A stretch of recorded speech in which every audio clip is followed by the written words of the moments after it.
प्रिय छात्रों, आशा है हम सब ठीक होंगे।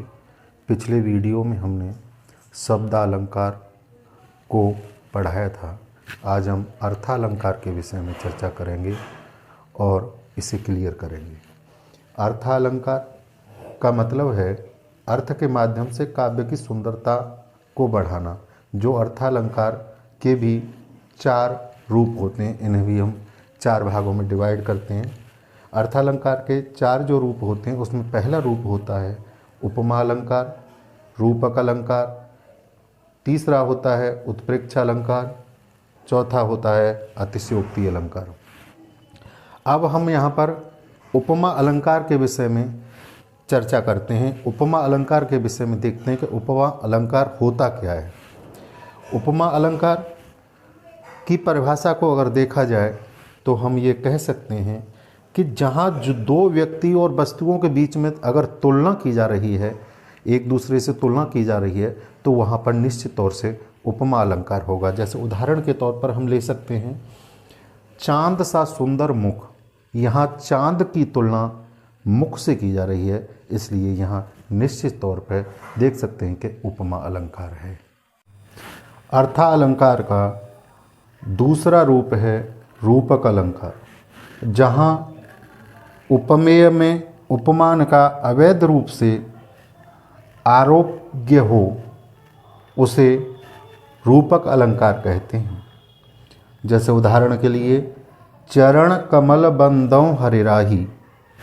चरण कमल, क्योंकि ये दोनों शब्द जो हैं एक हैं, इनको अलग नहीं कर सकते हम, इसलिए यहाँ पर रूपक अलंकार है। या दूसरा उदाहरण देखिए, मैया मैं तो चंद्र खिलौना ले हूँ। यहाँ पर चंद्र और खिलौना एक दूसरे के पूरक हैं, इसलिए चंद्र खिलौना शब्द है और इसको हम रूपक अलंकार कह सकते हैं। अर्थालंकार का तीसरा रूप है उत्प्रेक्षा अलंकार।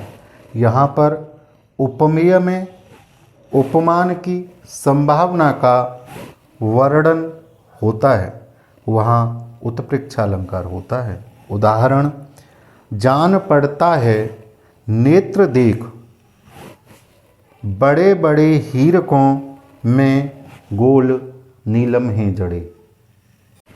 अर्थालंकार का चौथा जो रूप होता है उसे अतिशयोक्ति अलंकार कहते हैं। अतिशयोक्ति का अर्थ होता है किसी भी बात को उसके मूल स्वरूप के अलावा बहुत बढ़ा चढ़ा करके पेश करना। जैसे उदाहरण के लिए हम कह सकते हैं हनुमान की पूँछ में लगन पाई आग, लंका नगरी जल गई गए निशाचर भाग।